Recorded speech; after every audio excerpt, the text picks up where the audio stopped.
ഈശോമിശിഹായ്ക്ക് സ്തുതിയായിരിക്കട്ടെ. ആത്മീയഭോജ്യത്തിൽ ഇന്നും നാം വിചിന്തനം ചെയ്യുന്നത് സാത്താനുമായി ബന്ധപ്പെട്ട മറ്റൊരു കാര്യം. ചോദ്യം ഞാൻ ചോദിക്കട്ടെ, സാത്താൻ ഉണ്ടോ? ചിലർക്ക് തോന്നിയേക്കാം ഇതെന്തൊരു ചോദ്യമാണ്. സാത്താൻ ഉണ്ടോ? സാത്താൻ്റെ ചില സാന്നിധ്യ ലക്ഷണങ്ങൾ ദൈവത്തിൻ്റെ വചനം കൃത്യമായിട്ട് നമ്മെ പഠിപ്പിക്കുന്നുണ്ട്. അതേ മനസ്സിലാക്കാതിരിക്കുന്നവർ ഒരുപക്ഷെ പറഞ്ഞേക്കാം, എവിടെ സാത്താൻ? ഞാനിതുവരെ കണ്ടിട്ടില്ല, കണ്ട ആരെങ്കിലും ഉണ്ടോ? ഇങ്ങനെയൊക്കെയുള്ള കമൻറ്റുകൾ ഇഷ്ടംപോലെ നമ്മൾ കേൾക്കുന്നതാണ്. നമുക്കിത് മനസ്സിൽ വെച്ചുകൊണ്ട് ഏതാനും ചില കാര്യങ്ങൾ ആദ്യമായിട്ട് തന്നെ നമ്മൾ അറിഞ്ഞിരിക്കേണ്ട ഒന്ന്, സാത്താന് ഒരടവ് നയമുണ്ട്. അതറിയാത്തവര് അവൻ്റെ കുടുക്കിലകപ്പെടും. അതറിയാത്തവര് അവൻ്റെ സാന്നിധ്യം അംഗീകരിച്ചെന്ന് വരത്തില്ല. എന്താണ് ഈ സാത്താൻ്റെ അടവ് നയം? നമ്മൾ കാണുന്നുണ്ട്. മോശയ്ക്ക് ദൈവം കൊടുത്ത ഒരു കാര്യം, മോശ ഒരു ചോദ്യം ചോദിച്ചു, നിന്റെ പേരെന്താ? അതിന് മറുപടിയായിട്ട് ദൈവം സംസാരിക്കുന്നത് നമുക്ക് കാണാൻ പറ്റും. പുറപ്പാട് 3-ാം അധ്യായം 14-ാമത്തെ വചനം. അവിടെ പറഞ്ഞിരിക്കുന്നത് ഞാൻ തന്നെ എന്ന് പറഞ്ഞാൽ അതിൻ്റെ കാതലായിട്ടുള്ള അർത്ഥം ഞാൻ ആയിരിക്കുന്നവനാണ്. I am the one who exist. അങ്ങനെയാണ് ദൈവം തന്നെ കുറിച്ച് തന്നെ പഠിപ്പിച്ചത്. നമുക്കറിയാലോ, ഇബിലിസ് എന്ന് പറഞ്ഞാൽ സാത്താൻ എന്ന പദത്തിന്റെ പര്യായമാണ്. രണ്ടിന്റെയും അർത്ഥം എന്താ? ദൈവത്തെ എതിർക്കുന്നവൻ. ദൈവം ഞാൻ തന്നെ എന്ന് പറഞ്ഞെങ്കിൽ സാത്താൻ പറയാൻ പോകുന്നത് എന്താണെന്നറിയോ? ഞാനില്ല. അതാണ് അവന്റെ അടവ് നയം. ഞാനില്ല. ഇതൊന്ന് ബോധ്യപ്പെടുത്താൻ സാധിച്ചാൽ ആരെങ്കിലും അവനെതിരെ ജാഗരൂകരാകുമോ? അത് വരാതിരിക്കാൻ വേണ്ടിയാണ്, ആ ജാഗ്രത നമ്മൾ പുലർത്താതിരിക്കാൻ വേണ്ടിയാണ് അവൻ നമ്മെ ബോധ്യപ്പെടുത്താൻ നോക്കുന്നത്. ഞാനില്ല. ആദിമാതാപിതാക്കളെ സാത്താൻ ബോധ്യപ്പെടുത്താനായിട്ട് പരിശ്രമിച്ചു. നിങ്ങൾ ഈ ഫലം കഴിക്കുന്നതുകൊണ്ട് ഒരു പ്രശ്നം ഉണ്ടാകത്തില്ല, നിങ്ങൾക്ക് നേട്ടം ഉണ്ടാകത്തുള്ളൂ. അങ്ങനെ പറഞ്ഞ് ബോധ്യപ്പെടുത്തിയ അവസാനം എന്തായിരുന്നു അവരുടെ അവസ്ഥ എന്ന് നമുക്കറിയാം. പറുദീസായിൽ എല്ലാ സുഖ സൗകര്യങ്ങളോടുകൂടെ കഴിഞ്ഞിരുന്ന ആദിമാതാപിതാക്കൾ പെരുവഴിയിലേക്ക് വലിച്ചെറിയപ്പെട്ടു. ഇവൻ്റെ ഈ അടവ് നയം ഏൽക്കുകയാണെങ്കിൽ നമുക്കൊക്കെ ഇതുപോലത്തെ പരിതാപകരമായ അവസ്ഥ ഉണ്ടാകാം എന്നുള്ളത് നാം തിരിച്ചറിയണം. നമ്മളറിയുന്നില്ലെങ്കിലും സാത്താൻ ഇത് കൃത്യമായിട്ട് അറിയാവുന്ന കാര്യങ്ങളാണ്. രണ്ടാമതായിട്ട് നമ്മൾ ചിന്തിക്കുന്നത് സാത്താൻ്റെ 10 സാന്നിധ്യ ലക്ഷണങ്ങൾ. ഇതിനേക്കാൾ കൂടുതൽ വേണമെങ്കിൽ നമുക്ക് ബൈബിളിൽ കണ്ടെത്താൻ പറ്റും. പ്രധാനപ്പെട്ട ഒരു 10 സാന്നിധ്യ ലക്ഷണങ്ങൾ നമ്മൾ തിരിച്ചറിയുന്നത് നല്ലതാണ്. നമ്മളൊക്കെ പറയാറുള്ളൊരു കാര്യമാണ്, ഒരല്പം തീയില്ലാതെ പുക വരത്തില്ലല്ലോ. എവിടെയെങ്കിലും പുക കണ്ടാൽ അതിനൊരു സോഴ്സ് ഉണ്ട്, ഒരു തീയുണ്ട്, അതിൽ നിന്നാണ് ഈ പുക വരിക എന്ന് പറഞ്ഞ പോലെ ചില കാര്യങ്ങൾ കാണുമ്പോൾ നമുക്ക് ഉറപ്പിക്കാൻ പറ്റും ഇതിൻ്റെ പിന്നിൽ സാത്താൻ പ്രവർത്തിക്കുന്നുണ്ട്. അതാണ് ദൈവവചനത്തിലൂടെ നമുക്ക് മനസ്സിലാക്കാൻ പറ്റുക. ഒന്നാമത്തെ കാര്യം, അകാരണ ഭയം. ഭയം നമുക്കറിയാലോ, 2 തരമുണ്ട്.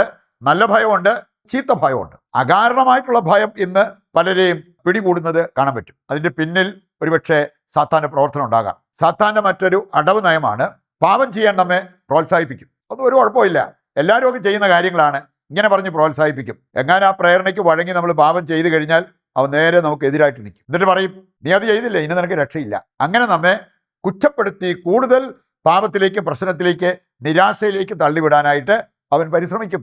അതവൻ്റെ മറ്റൊരു അടവ് നയമാണ്. നമ്മൾ മഹാഭാവികളാണേലും പേടിക്കേണ്ടതില്ല, അനുദവിച്ചാൽ മതി എന്നുള്ളത് കർത്താവിൻ്റെ വചനം നമ്മെ പഠിപ്പിക്കുന്ന ഒരു കാര്യമാണ്. ഇനി അതിൽ നിന്നും വ്യത്യസ്തമായ രീതിയിൽ നമ്മളെ നയിക്കാനും അകാരണമായ ഭയത്തിലേക്ക് നമ്മളെ തള്ളിവിടാനും സാത്താൻ പരിശ്രമിക്കും എന്നുള്ളത് നമ്മൾ തിരിച്ചറിയണം. രണ്ടാമത്തെ കാര്യമാണ്, ഏത് വഴി പോയാലും തടസ്സം നേരിടുന്ന വ്യക്തികളുണ്ട്. തടസ്സത്തിന് പല കാരണങ്ങളുണ്ടാകാം.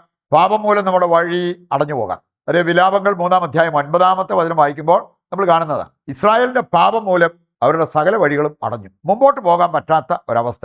ഇതുപോലെ തന്നെ നമ്മൾ കാണുന്നുണ്ട്. ദാനിയേൽ 10-ാം അധ്യായത്തിലൂടെ കടന്നു പോകുമ്പോൾ പേർഷ്യ രാജ്യത്തിൻ്റെ കാവൽ ദൂതൻ ഒരു ദൂതനെ തടസ്സപ്പെടുത്തി അവിടെ നിർത്തുന്നത്, യാത്ര തടസ്സപ്പെടുത്തി. നമുക്ക് നമ്മുടെ യാത്ര, ശുശ്രൂഷ, പ്രാർത്ഥന, ഇങ്ങനെയുള്ള കാര്യങ്ങളെല്ലാം തടസ്സപ്പെടുത്താൻ സാത്താൻ നോക്കും എന്നുള്ളത് നാം മനസ്സിലാക്കിയിരിക്കണം. നമ്മൾ ദൈവത്തിൻ്റെ സഹായം തേടിയാൽ, അവിടെ നമ്മൾ കാണുന്നുണ്ട് ദാനിയേൽ 10-ൽ മിഖായേൽ വന്ന് സഹായിച്ചപ്പോൾ ആ തടസ്സം മാറുന്നത്.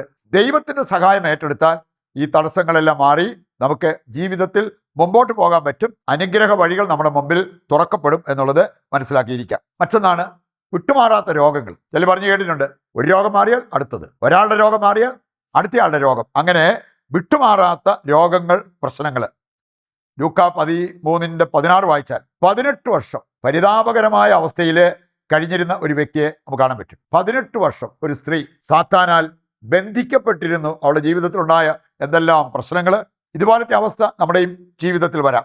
നാലാമത്തെ കാര്യമാണ്, അസാധാരണമായ ശക്തി ചിലരിൽ വെളിപ്പെടുമ്പോഴേ അതെല്ലാം പരിശുദ്ധാത്മാവിൽ നിന്നാണ് എന്ന് ചിന്തിക്കരുത് കേട്ടോ. അസാധാരണമായ ശക്തി സാത്താനും പകർന്നു കൊടുക്കാൻ പറ്റും. ഇതിന് തെളിവാണ് അപ്പസ്തോല പ്രവർത്തനം 19-ാം അധ്യായം. കേവായുടെ 7 മക്കള്, ഒരു മനുഷ്യൻ, പിശാചുബാധിതനായ ഒരു മനുഷ്യൻ, അവൻ്റെ പിശാചുബാധ ഒഴിപ്പിക്കാൻ അവന് യേശുവിൻ്റെ നാമം പ്രയോഗിച്ചു നോക്കിയെന്നാണ് പറഞ്ഞിരിക്കുന്നത്. പക്ഷേ അവിടെ സംഭവിച്ചത് ആ അശുദ്ധാത്മാവ് അവരുടെ മേൽ ചാടി വീണ് അവരെ ആക്രമിച്ച് കീഴടക്കി അവർ മുറിവേറ്റ് നഗ്നരായി അവിടുന്ന് ഓടിപ്പോയി. അസാധാരണ ശക്തിയല്ലേ അവിടെ വെളിപ്പെട്ടത്? 7 പേരെ കീഴ്പ്പെടുത്താവുന്ന ആ ഒരു ശക്തിയാണ് ആ ഒരു വ്യക്തിയിൽ പ്രകടമായത് എന്നുള്ളത് നാം തിരിച്ചറിയണം. മറ്റൊന്നാണ്, ഈ സാത്താൻ നമ്മളെ മറ്റൊരു മനുഷ്യനാക്കി മാറ്റാം. അത് 2 രീതിയിൽ സംഭവിക്കാം. ദൈവത്തിൻ്റെ ആത്മാവിന് നമ്മെ മറ്റൊരു മനുഷ്യനാക്കി മാറ്റാം. ഒരു അഭിഷേകത്തിന് നമ്മെ മറ്റൊരു മനുഷ്യനാക്കി മാറ്റാം. മറ്റൊരു മനുഷ്യനായി മാറുന്നത് 2 രീതിയിൽ സംഭവിക്കാം. ഒന്ന്, പരിശുദ്ധാത്മാവ് വരുമ്പോൾ അല്ലെങ്കിൽ അഭിഷേകം വരുമ്പോൾ. രണ്ടാമത്തേത്, അശുദ്ധാത്മാവ് വരുമ്പോൾ.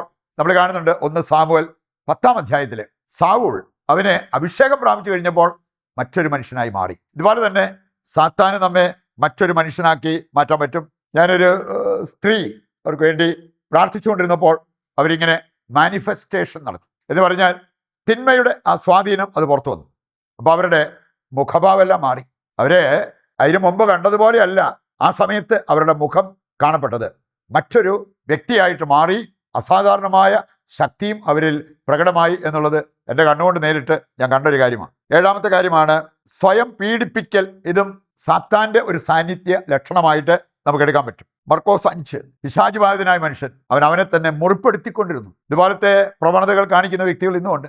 ശരീരം വരഞ്ഞു മുറിക്കുക, ശരീരത്തിൽ മുറിവുണ്ടാക്കുക, ആത്മഹത്യ ചെയ്യാനായിട്ട് പരിശ്രമിക്കുക, ഇങ്ങനെയുള്ള കാര്യങ്ങളെല്ലാം ചിലപ്പോൾ അതിൻ്റെ പിന്നിൽ പ്രവർത്തിക്കുന്നത് സാത്താനാണ് എന്നുള്ളത് നമ്മൾ തിരിച്ചറിയണം. 8-ാമത്തെ കാര്യമാണ് സാത്താൻ്റെ മറ്റൊരു അടവ് നയം. അവന് യേശുവിനെ വിളിക്കും, യേശുവിനെ പുകഴ്ത്തും. ഇവിടെ നമ്മൾ കാണുന്നുണ്ട് മർക്കോസ് 5-ാം അധ്യായം, യേശുവേ അത്യുന്നതനായ ദൈവത്തിൻ്റെ പുത്ര. എന്നിട്ടൊരു കാര്യം പറഞ്ഞു, നീ എന്തിനാ എൻ്റെ കാര്യത്തിൽ ഇടപെടുന്നു? പുകഴ്ത്താനൊക്കെ ഞാൻ റെഡിയാണ്. ഇന്ന് ചില അങ്ങനെയാ, ചാരിറ്റി കൊടുക്കാൻ റെഡിയാ, പ്രാർത്ഥിക്കാൻ റെഡിയാണ്, അങ്ങനെ ശുശ്രൂഷ ചെയ്യാൻ റെഡിയാണ്. പക്ഷേ ചില പാവങ്ങൾ, ചില ദൈവത്തിന് അനിഷ്ടമായ കാര്യങ്ങൾ ഉപേക്ഷിക്കാൻ അവർ തയ്യാറാകത്തില്ല. 9-ാമത്തെ കാര്യമാണ് മറ്റ് അശുദ്ധാത്മാക്കളെ ക്ഷണിച്ചു വരുത്തുന്ന ഒരു പ്രവണത കാണിക്കുന്നത്. ചില കാണിച്ചായിരിക്കും കുറേ ദുരാത്മാക്കൾ അവരിൽ പ്രവർത്തിക്കുന്നുണ്ട്, എന്നാലും പോരാ, മറ്റ് അശുദ്ധാത്മാക്കളെയും അവർ ക്ഷണിച്ചു വരുത്തും. മർക്കോസ് 5-ൽ നമ്മൾ കാണുന്ന ഒരു കാര്യമാണ്. എൻ്റെ പേര് ചോദിച്ചപ്പോൾ ലഗിയോൺ. ലൂക്കായുടെ സുവിശേഷം 11:24 മുതൽ വായിക്കുമ്പോൾ മറ്റ് അശുദ്ധാത്മാക്കളെ ക്ഷണിച്ചു വരുത്തുന്ന, കൂട്ടിക്കൊണ്ടുവരുന്ന ഒരു രംഗം അവിടെ കാണാൻ പറ്റും. അവസാനത്തെ 10-ാമത്തെ കാര്യമാണ് ഇംഗ്ലീഷിൽ എക്സിബിഷനിസം എന്ന് പറയും. ഒരു ലൈംഗിക വൈകൃതമായിട്ട് നമുക്ക് കാണാൻ പറ്റും. സാത്താൻ ഇവിടെ നമ്മൾ കാണുകയാണ് മർക്കോസ് 5-ൽ അവൻ വസ്ത്രം ധരിക്കാറില്ലായിരുന്നു, അത് അവന് സ്വീകാര്യമല്ലായിരുന്നു എന്ന് പറഞ്ഞ പോലെ എക്സിബിഷനിസം, ചിലര് ലൈംഗികത പ്രദർശിപ്പിക്കുന്ന ആ ഒരു മനോഭാവമുള്ള വ്യക്തികൾ, ആ ഒരു പ്രവണതയുള്ള വ്യക്തികൾ, ലൈംഗിക വൈകൃതമാകാം. അതുപോലെ തന്നെ സാത്താൻ്റെ ഒരു പ്രവർത്തനമായിട്ടും അതിനെ കാണാൻ പറ്റും. ഇതിലേതെങ്കിലും നമ്മുടെ ജീവിതത്തിൽ ഉണ്ടെങ്കിൽ നമ്മൾ തിന്മയുടെ സ്വാധീന വലയത്തിലാണെന്ന് തിരിച്ചറിഞ്ഞുകൊണ്ട് അതിൽ നിന്ന് പുറത്തു വരുവാൻ ദൈവത്തിൻ്റെ സഹായം തേടി പ്രാർത്ഥിക്കാം. നമ്മുടെ ഇന്നിൻ്റെ എല്ലാ പ്രാർത്ഥനാ നിയോഗങ്ങളും ദൈവകരങ്ങളിൽ ഏൽപ്പിച്ചുകൊണ്ട് ശിരസ് നമിച്ച് ദിവ്യകാരുണ്യത്തിൻ്റെ ആശീർവാദവും സ്വീകരിക്കാം. ദൈവത്തിൻ്റെ വചനം സ്വീകരിച്ചവരാണ് നമ്മൾ. ഇവിടെ എല്ലാ ആവശ്യങ്ങളെയും ദിവ്യകാരുണ്യനാഥൻ്റെ മുമ്പിൽ സമർപ്പിച്ച് ഒരു നിമിഷം പ്രാർത്ഥിക്കാം. നിങ്ങളുടെയോ നിങ്ങളുടെ കുടുംബത്തിൻ്റെയോ നിങ്ങൾക്കറിയാവുന്ന മറ്റു വ്യക്തികളുടെയോ പ്രാർത്ഥനാ നിയോഗങ്ങളെ കർത്താവിൻ്റെ കരങ്ങളിൽ ഏൽപ്പിക്കുക. ദൈവം നമ്മുടെ പ്രാർത്ഥന സ്വീകരിച്ച് നമ്മുടെ ഉദ്ദിഷ്ട കാര്യങ്ങൾ നിറവേറ്റി തരുന്നു എന്നുള്ള വിശ്വാസത്തോടെ കർത്താവിനെ താഴ്ന്ന സ്വരത്തിൽ സ്തുതിച്ച് ദിവ്യകാരുണ്യത്തിൻ്റെ ആശീർവാദം നമുക്കിപ്പോൾ സ്വീകരിക്കാം. യേശുവേ നന്ദി, ഹല്ലേലൂയ. കർത്താവെ, ഞങ്ങളുടെ എല്ലാ ആവശ്യങ്ങളും അവിടുന്ന് ഏറ്റെടുക്കണമേ. ഞങ്ങളെയും ഞങ്ങളുടെ കുടുംബത്തെയും ലോകം മുഴുവനെയും അനുഗ്രഹിക്കുവാൻ അങ്ങ് തിരുവുള്ളമാകണമേ. യേശുവേ നന്ദി, യേശുവേ സ്തുതി.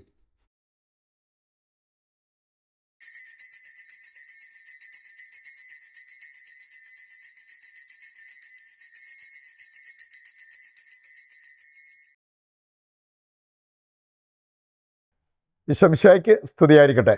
മറ്റൊരു എപ്പിസോഡുമായി നാളെ വീണ്ടും നമുക്ക് ഒന്നിക്കാം. ദൈവം നിങ്ങളെ സമൃദ്ധമായി അനുഗ്രഹിക്കട്ടെ.